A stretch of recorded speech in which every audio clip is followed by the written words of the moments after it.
Dear students, जो Bihar board ने अपना पेपर जारी किया है मॉडल पेपर, उसी के अनुसार आपका फाइनल एग्जाम होगा जो फरवरी में स्टार्ट होने वाला है। और मैं इंग्लिश जो है, इंग्लिश का जो ग्रामर पोर्शन है, जो उसमें 60 क्वेश्चन एटलीस्ट आते हैं, उस 60 क्वेश्चन में जितने भी क्वेश्चन आते हैं उसी को मैं समझाने की कोशिश कर रहा हूं। और वो मॉडल पेपर में जैसे देखो, सबसे पहले जो क्वेश्चन से वॉइस से आते हैं, जो नरेशन से आते हैं, क्वेश्चन बहुत टफ होते हैं, लेकिन इसका आंसर इतना इजी होता है कि अगर उसका हम ट्रिक केवल समझ लें तो हमें बहुत ज्यादा मेहनत करने की जरूरत नहीं पड़ेगी। ठीक है, इसलिए ग्रामर के जितने भी क्वेश्चन है, जितने भी, उसको मैं बताने की कोशिश करूंगा और उसमें लॉजिक देने की मैं कोशिश करूंगा, ताकि आप लॉजिक के अनुसार खूब अच्छी तरह से समझें। ठीक है, केवल पहला का ये आंसर होगा, दूसरा का ये आंसर होगा, इससे काम नहीं चलने वाला है। उसी के बेस पे, उसी के पैटर्न पे आपके क्वेश्चन आएंगे, उसको देखेंगे।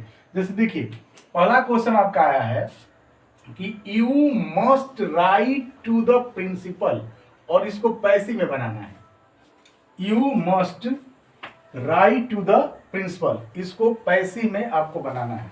अब देखिए, you must write to the principal, आप बहुत अच्छी तरह से एक बात समझिए कि एक्टिव में जो सेंटेंस रहता है, जिसमें हेल्पिंग वर्ब जो रहता है मॉडल का, जैसे मस्ट है, शुड है, वुड है, वो कभी चेंज नहीं होता है। जैसे मस्ट है तो मस्ट चेंज नहीं होगा।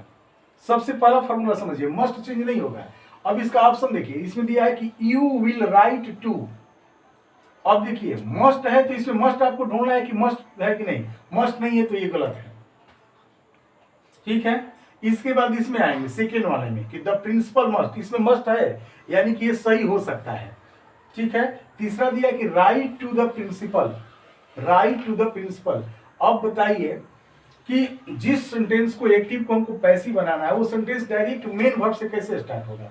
मेन वर्ब से स्टार्ट नहीं हो सकता है, इसलिए ये गलत है। और रिटर्न टू, ये भी मेन वर्ब से स्टार्ट है, यानी कि ये भी ऐसे भी V3 जो वर्ड होता है, उस V3 वर्ड से कोई सेंटेंस ही नहीं बनता है। जो भी सेंटेंस बनता है वो V1 से बनता है, इसलिए ये गलत है। अब तो आपका 3 सेक्शन ऐसे ही गलत हो गया, तो ऑटोमेटिकली क्या इसमें मस्ट लगाया नहीं कि ये सही होगा। तो पैसिव वॉइस का कोई भी सेंटेंस अगर इस तरह से आता है, तो आपको पहले देखना है कि अगर मॉडल वर्ब है तो मॉडल वर्ब वाला हेल्पिंग वर्ब उसमें दिया है कि नहीं ऑप्शन में। अगर नहीं दिया है जिसमें जिसमें, तो समझिए को गलत है। आगे चलते हैं, ठीक ना। आगे जो दूसरा नंबर आपका क्वेश्चन है मॉडल पेपर का, वो दूसरा क्वेश्चन आपका सिनोनिम्स और एंटोनिम्स से है। ठीक है, और सिनोनिम एंटोनिम्स आपको वर्ड जो है याद करना पड़ेगा, उसमें तो कोई लॉजिक का काम नहीं है। ठीक है, इसलिए अब तीसरा नंबर पे आते हैं। देखिए, ग्रामर का तीसरा नंबर है, और तीसरा नंबर जो ग्रामर का है कि they said how silly of him, how silly of him. अब इस क्वेश्चन के लिए आप क्या करोगे? इस क्वेश्चन के लिए आप करोगे कि जैसे ही आपने क्वेश्चन देखा कि हाउ सिली ऑफ हिम, तो आप समझते हैं कि सेंटेंस 5 प्रकार के होते हैं।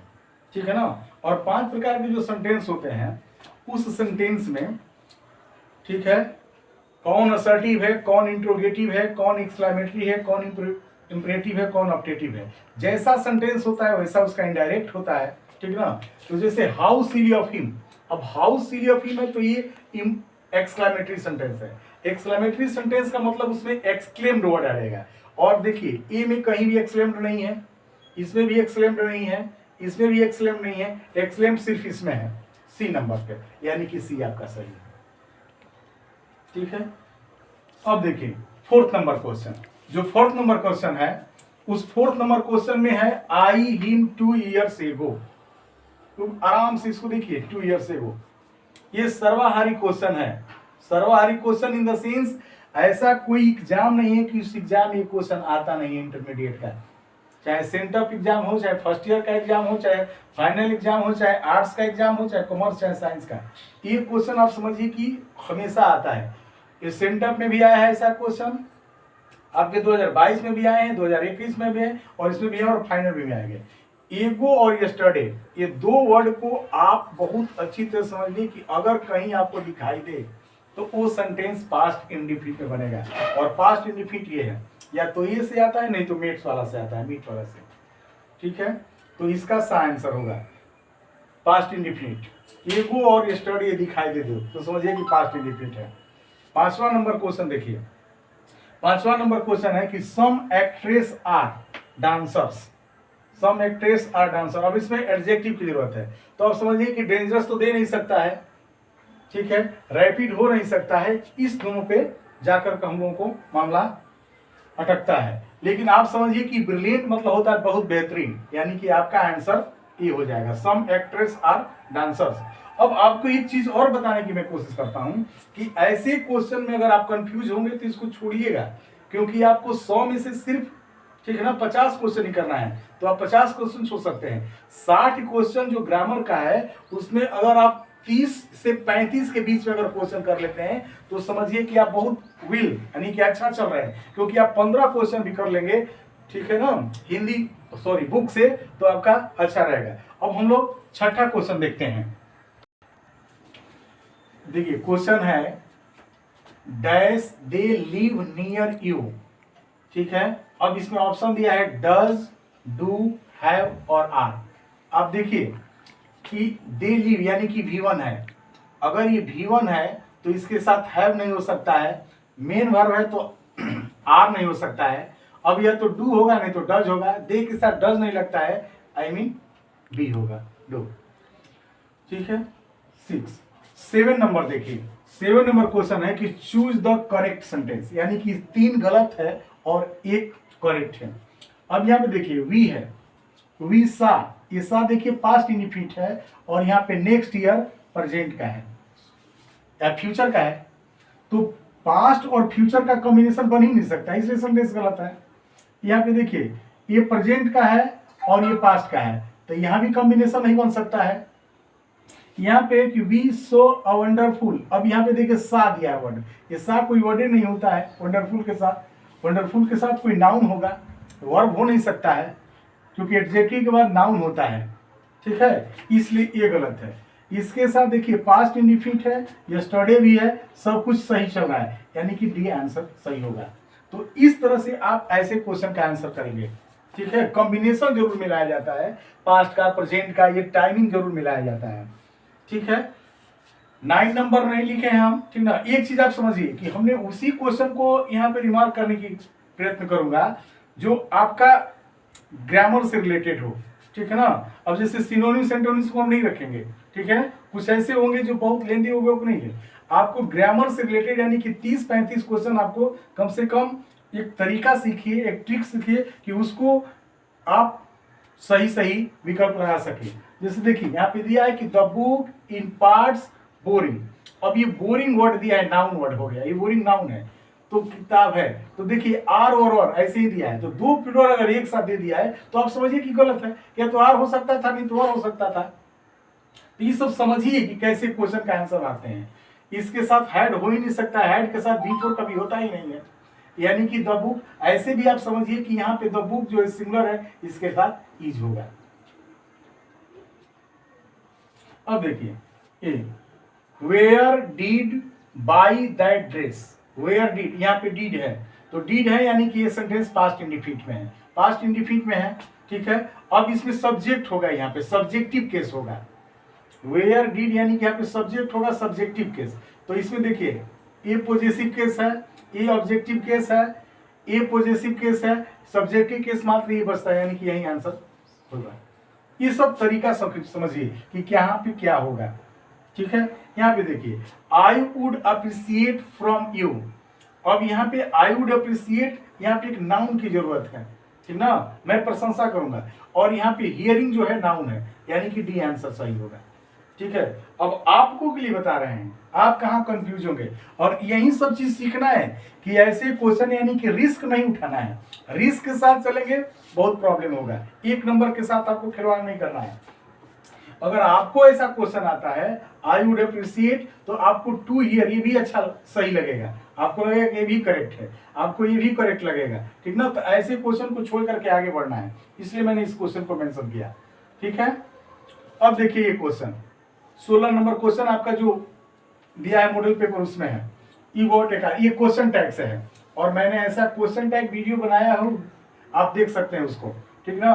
अगर ये पास्ट इंडिफिनिट है तो इसका हेल्पिंग वर्ब डिड मांगेगा, अगर प्रेजेंट किया रहता तो डू डज मांगता, तो पास्ट इंडिफिनिट है तो डिड देखिए सिर्फ एक यहीं पे है, बाकी कहीं नहीं है, डिड, यानी कि ये सही है। हालांकि ये भी आपका गलत ही है, क्योंकि क्वेश्चन टैग का मतलब होता है कि उसमें हेल्पिंग वर्ब के साथ ही नॉट होना चाहिए, डिडंट होना चाहिए था, डिडंट यू ऐसे होना चाहिए था, लेकिन चूंकि नॉन ऑफ दीज नहीं दिया इसलिए ऑप्शन यही हो सकता है। ठीक है, ये देखिए क्वेश्चन 15 नंबर है, I often suffer from back एक। अब देखिए एक मतलब दर्द होता है और बैक मतलब पीछे हो, यानी कि पीठ के दर्द से, पीछे के दर्द से। अब ऐसे भी आपका एक हम आर्टिकल बनाए हैं, उस आर्टिकल में बताया गया है कि किसके साथ आर्टिकल लगता है, किसके साथ आर्टिकल नहीं लगता है। नो आर्टिकल, मैं आर्टिकल में ही, क्योंकि आजकल क्वेश्चन वही आ रहे हैं कि जिसमें आर्टिकल नहीं लगते हैं। ठीक है ना, तो किसी भी डिजीज के पहले आर्टिकल नहीं लगते हैं, कुछ एक्सेप्शन को छोड़ करके, यानी कि यहाँ पे नो आर्टिकल होगा। ये देखिए प्रीपोजिशन, इस तरह के अगर प्रीपोजिशन आएंगे जो कि इजी होगा, ऐसे क्वेश्चन को आपको नहीं छोड़ना, उसको हल करिएगा। लेकिन कुछ प्रीपोजिशन जो आपको बहुत डाउटफुल लगेगा उसको छोड़ करके आगे चलिए। जैसे आई ईट राइस, मैं चावल खाता हूँ, तो हाथ से खाता हूँ, तो कोई भी चीज अपने हाथ से करना होगा, इसके लिए विद होता है, यानी कि यहाँ पे विद होगा। अब आगे चलते हैं, क्वेश्चन को आगे देखते हैं। देखिए क्वेश्चन है कि डीड सी सी, यहाँ पे सी और सी है।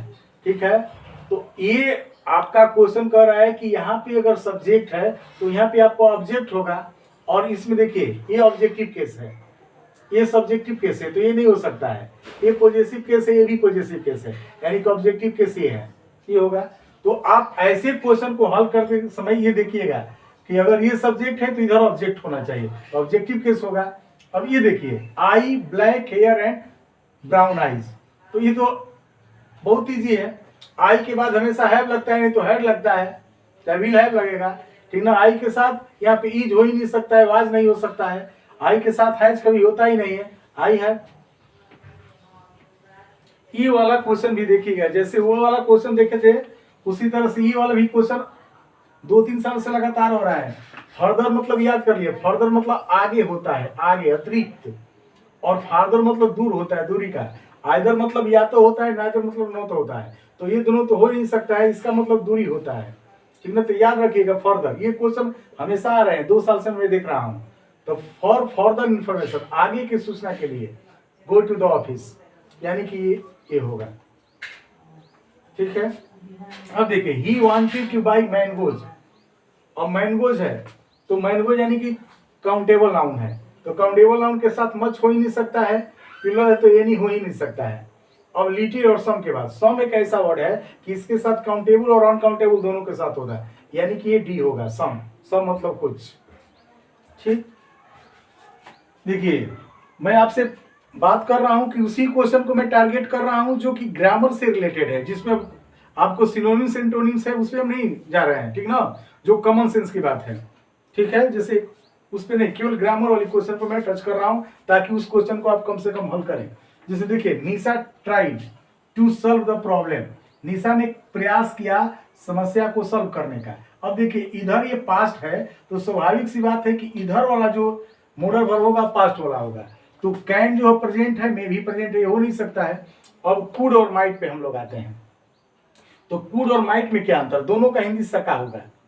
तो कुड में और माइट में अंतर ये है कि ये संभावना बताता है और ये एबिलिटी बताता है। जैसे कैन एबिलिटी बताता है और कैन का पास्ट कुड होता है तो एबिलिटी, और वो एबिलिटी का इसमें शो कर रहा है, इसलिए इसका आंसर सी होगा।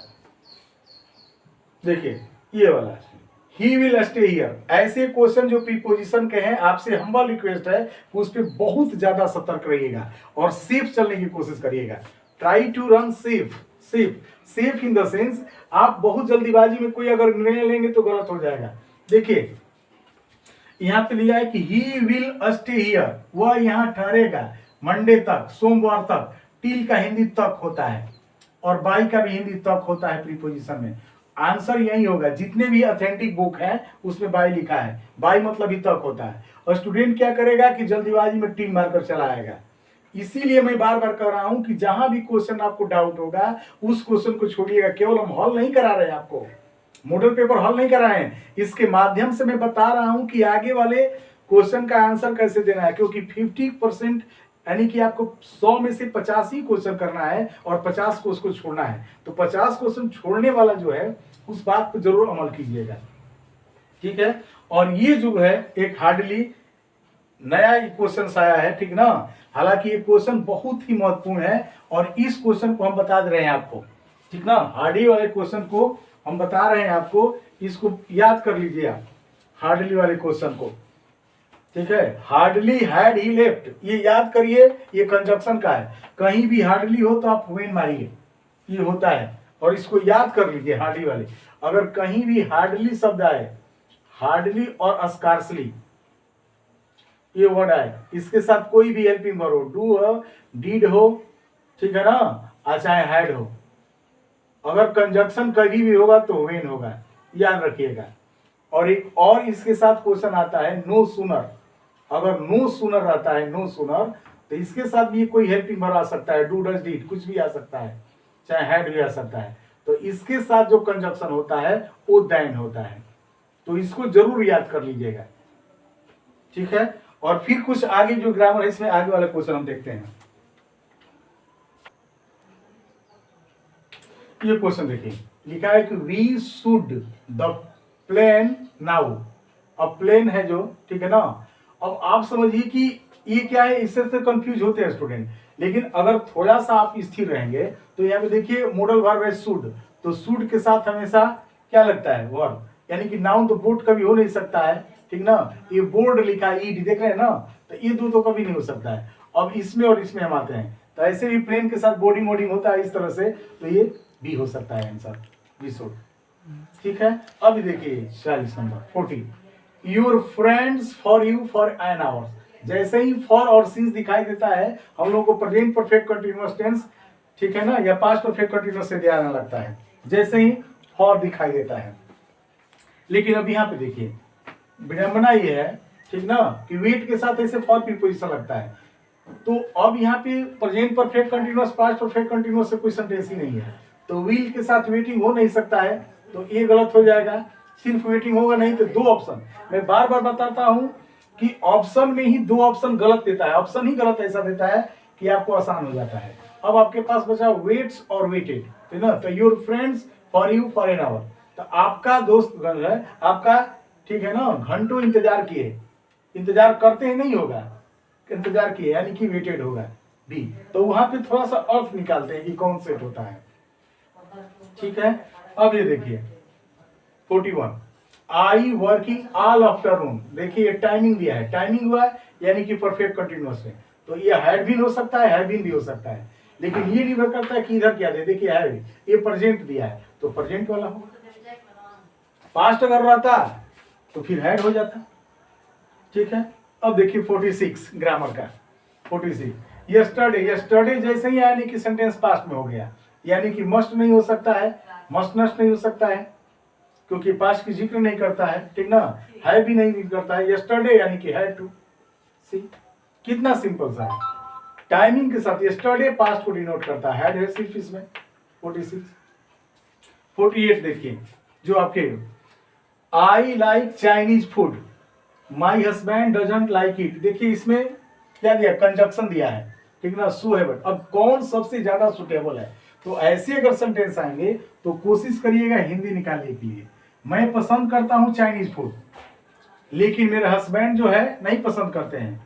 अब ये देखिए अगर लिखेंगे इसलिए मेरे हस्बैंड पसंद करते हैं, ये तो सेट नहीं हो सकता है क्योंकि मेरे हस्बैंड पसंद करते हैं, तो इसलिए सबसे जो ज्यादा सुटेबल है, ज्यादा सुटेबल है बी है, बट होगा। एवरीबॉडी, जैसे ही एवरीबॉडी आता है आपको singular, everybody, everyone, somebody, someone, nobody, no one, ये वर्ड ही ऐसे हैं आज ये सिंगुलर वर्ब मांगता है। अब सिंगुलर वर्ब मांगता है और लिविंग है, ठीक है, तो आईएनजी लगे यानी कि इसमें से इज होगा, बाकी के तो हो सकता है। अब देखिए दीज डेज, अक्सर ये लिखा हुआ है सेंटेंस में, ठीक ना, कि दीज डेज, नाउ व डेज जैसे होते हैं तो प्रेजेंट कंटिन्यूअस में ऐसे सेंटेंस को बनाते हैं, लेकिन प्रेजेंट कंटिन्यूअस के इसमें कहीं जिक्र नहीं है।